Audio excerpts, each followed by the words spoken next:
Hello, Redlationship fam! How was your day? I'm Frank, and we're taking the scenic route today to enjoy some truly top-tier stories from the Reddit community. Roll down the window by hitting that like button, and maybe subscribe too. Let's get into today's story. Today we're going to continue with a drama story. It comes from the Am I the Asshole subreddit. And the title is, Am I the Asshole here for refusing to cancel a 5-week work trip for my boyfriend and blocking him the day before Valentine's Day? My boyfriend, 29, male, and I, 30, female, recently reconnected after being broken up for a few months.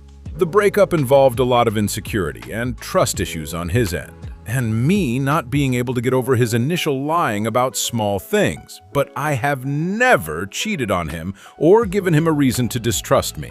We've only been talking again for about a week. I already had a 5-week work trip planned to Texas and California before we reconnected. This trip is important for my career and has been planned for months. Part of the trip includes 3 days in LA with a close friend. We planned to go out to restaurants and possibly some nightlife. He says I have no business going to nightclubs and doesn't like the idea of me being in that environment. I told him I can't realistically ask my friend to go out alone while I sit in a hotel room for 3 days, especially when this trip was planned long before we got back together. He's extremely uncomfortable with me going because he says we haven't rebuilt enough trust yet. He asked me to share my location for the entire 5 weeks. I hesitated because last time I traveled, he spiraled and accused me of things, and it turned into hours of fighting. I told him I was afraid it would become a disaster again if he monitored me while I was out with friends. He took that as me being sketchy and said I'm not giving him what he needs. He said if roles were reversed, he would cancel everything for me. He also said I have the power to cancel the trip, but I'm choosing not to. For context, I've been very supportive this past week. I cooked for him, helped him while he was sick, cleaned his place, etc. He came to my house with flowers and chocolates and made a reservation at a really hard-to-get restaurant for Valentine's Day. Tonight, the day before Valentine's Day, he said his gut tells him I'm not the girl for him because I won't cancel or fully accommodate what he needs to feel secure. I got overwhelmed and told him I can't keep doing the hot and cold dynamic. I blocked him. Now I'm wondering if I overreacted, or if it was reasonable to block someone who said I'm not the girl for him right before Valentine's Day. Edit. I also ended up agreeing to sharing locations, and he said it doesn't count or matter now after my comment saying it would be a disaster, and that I'm still going to be coming home at 5 a.m. Bloody hell. Everything about this screams red flag. I can spot it from a mile away. This guy is just incredibly selfish. He's completely wrapped up in his own insecurities and doesn't give a single thought to OP's feelings. Or, honestly, I wouldn't be surprised if he's doing it on purpose just to control her and there's no real insecurity there at all. And exactly like OP pointed out, he runs hot and cold. That right there is textbook emotional manipulation. 1 minute he's playing the romantic, bringing her flowers, and the very next second he flips a switch and threatens her, saying, I don't think you're the right girl for me, just because she didn't fall in line. OP blocking his number right out of the gate was an incredibly smart move. A commenter says, not the asshole. There is a reason you two broke up, and that reason hasn't changed. He hasn't changed. He clearly didn't go to therapy and work on his issues and come back to the relationship with a new understanding of what he has to work through to be a supportive partner. He is controlling and manipulative, and you are still in the honeymoon phase. Red flags everywhere. A person says, he's controlling and a walking red flag. Make this break permanent. And another replies, anytime you have to explain yourself over and over again, it means they don't respect you or your answers, and nothing will change it. He is broken inside. This relationship isn't worth whatever it is you think you're getting out of it. At the end of your 5-week work trip, would you really proudly say, I'm so glad I did what my boyfriend told me to do and stayed isolated and inside rather than soak up experiences and life. Nope. You would benefit from therapy to learn why you put yourself in this relationship willingly twice. Somewhere inside, you believe you deserve this treatment. Not the asshole if you leave and never take him back. You're the asshole if you stay. Another commenter expresses, not the asshole, and keep him blocked. Just a week of talking again, and it's already drama. He will sabotage your career if you let him, so don't let him. The other replies, he will sabotage her entire life if she lets him. This kind of thing would be her entire life. And the more she gives in, the worse it's gonna get. Total misery. Run, girl, run! Another person says, not the asshole. Why did you get back together with this guy, OP? He isn't going to change. And if he's talking about rebuilding trust when you never did anything to cause a loss of it, what is his deal? If he insists on tracking you like a damn Amazon package while you are on a work trip, that's a massive problem. You can go and have fun with friends. He can either trust you or not. Keep him blocked and make him your ex-boyfriend permanently. The next day, OP came in with an update at the same post, and it says, I really appreciate all the comments, and it's making me feel better to know that I'm not a bad person for wanting to do normal things. I also should have clarified that we're actually not back together. He showed up at my house one day on his knees, telling me he would never get on his knees for anyone, but he'd do it for me, and that he will spend the rest of his life trying to make up for his mistakes. He seemed sincere and vulnerable, and I am known to be too forgiving and think people can change, which has obviously cost me a lot of pain. So, in this time, he was supposed to show me that I could trust him, and it could be a safe and healthy space. At first, he was okay with it, although he cried to me about it and said it scared him because we haven't built anything substantial again. And what's to stop me if I meet someone and click with them? He's also told me before that he was always scared to approach me because he felt I was way out of his league, which obviously created a lot of insecurity. And I can also be dragged into toxicity myself, which I've gone to therapy for and put on meds for my own emotional regulation. He said I misled him by saying this was a work trip, when in reality, I'll be on vacation for those 3 days. His mom spoke to me and said he's had it hard with girls in the past, being cheated on when he was engaged and lost 2 babies with the girl, and the last girl also cheating and whatnot. And that he needs a lot of therapy because he projects that onto me. I basically asked him if it would even make a difference if I didn't go out at night, and he said no. That at this point I cancel my trip or lose his number.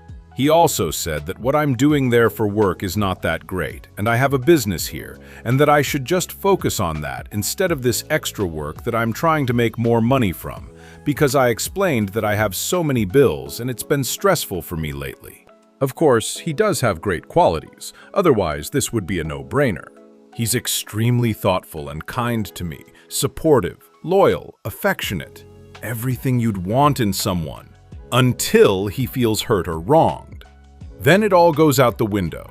It's sad and it sucks, but I know I'm doing the right thing and refuse to drop my life because he wants to dictate when. I don't even know if it's going to work in the long term. And then I'll beat myself up for not taking this opportunity to make money, and I also can't let my friend down who put in a good word for me to come, and the bosses expect me there. When we spoke today, he was nasty and arrogant, and I know he's not going to be sorry for a long time because he actually thinks he's in the right. He told me all his reasonable friends agree with him, that they wouldn't want their girl across the country for 5 weeks as is, but especially not if I'm going to be partying in LA for 3 days, which I, of course, plan on having a night out, but I'm a loyal person. And I told him he can FaceTime me at any point, and I'll answer and update him, and just pretty much do whatever he needs to make him feel comfortable. I told him he is a controlling, insecure, and a nasty person. Turns out OP and this guy aren't even officially back together yet, and he's already showing his true controlling colors again. I am honestly at a loss for words.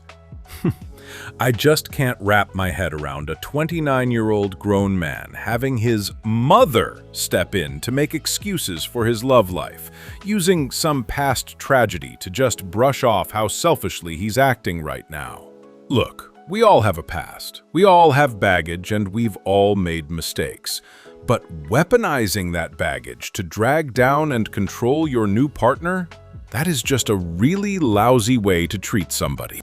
OP is already bending over backward here, offering to FaceTime him constantly just to check in, and he still shoots it down? It really makes you wonder. It's not trust this guy is looking for. It's total obedience. So, OP, you need to think long and hard about this. The choice you make right now is going to shape a huge part of the rest of your life. A commenter says, "This is clearly a humiliation ritual, not a real relationship. Girl, why keep cleaning this grown man's house while he dictates exactly where you can go? You need to cut the cord already because this is just embarrassing." And OP says, "Literally. Trust me, I question myself a lot too. You are absolutely right. The whole situation is extremely embarrassing for me." Another commenter says, "This guy is an absolute mess. Why would you even entertain the idea of placating this disaster of a human? Unless your actual job entails finding an appropriate therapist to guide him through his insanity, why deal with it? Not the asshole. Personally, I would have never answered his calls." And OP replies, "I only decided to observe his behavior this time around because he actually showed me he was in therapy, even sending his therapist's name and appointment times. Clearly, he needs a different therapist, or way more sessions. But honestly, I just don't want to be the person waiting around for him to finally change." The other says, "Many abusers and other toxic people are not carefully plotting how to break or manipulate you. They can be perfectly lovely, genuinely so, right up until their feelings are hurt, they get insecure, or they don't get their way, at which point they reach for unethical tactics. Maybe they even know what they're doing isn't okay, but they don't care enough to force themselves to stop. They feel bad, and they will throw you under the bus just to feel better. This guy probably was truly kind and highly supportive until his insecurities got triggered. Then he saw nothing wrong with soothing himself by controlling and manipulating her, or at least nothing wrong enough to stop doing it." 2 days later from the first update, OP once again came back with a small update, and it says, "When he acknowledged his mistakes, he genuinely seemed sincere, angry, and disappointed in himself. He showed me he had been going to therapy, even providing his therapist's name and scheduled appointments. I think he maybe had good intentions, but he just doesn't have the tools, the emotional intelligence, or the capacity to control his emotions yet. I know he realizes something is wrong, but I don't think he knows how to fix it. However, I also know that I can't wait around until he gets better, if he ever does. His volatility is simply too much, and I see that clearly now. I am no longer in contact with him, and I will be leaving on my trip tomorrow night. I was never going to let him get in the way of that. I just expected a more mature response, but he is severely lacking and failed terribly. It sucks for him, because I'm a very forgiving person, but he crossed a line now that can't be reversed, and I just don't see him the same." So, thank you everyone for the tough love and the kind words. It helped, and it soothed my anxiety. As of now, my feelings are more anger than sadness, and I'm trying to keep it that way. And to be honest, I'm happy for myself that I don't really give a fuck about his feelings at the moment. Maybe this will teach him a lesson for the next person. Honestly, I'm just really glad OP made the right call for herself and her future, because for a second there, I genuinely thought she might actually go back to him. She just seems like such a forgiving person. And you know, this guy has a lot of work to put in on himself before he's anywhere near ready for a real relationship. But now, I will turn this one to you guys. What would you do in that situation? Please let me know in the comments. Alright, I just want to say thank you guys so much for being here today with Frank. If you enjoyed the video, don't forget to hit like and subscribe. I'll catch you in the next video. Goodbye!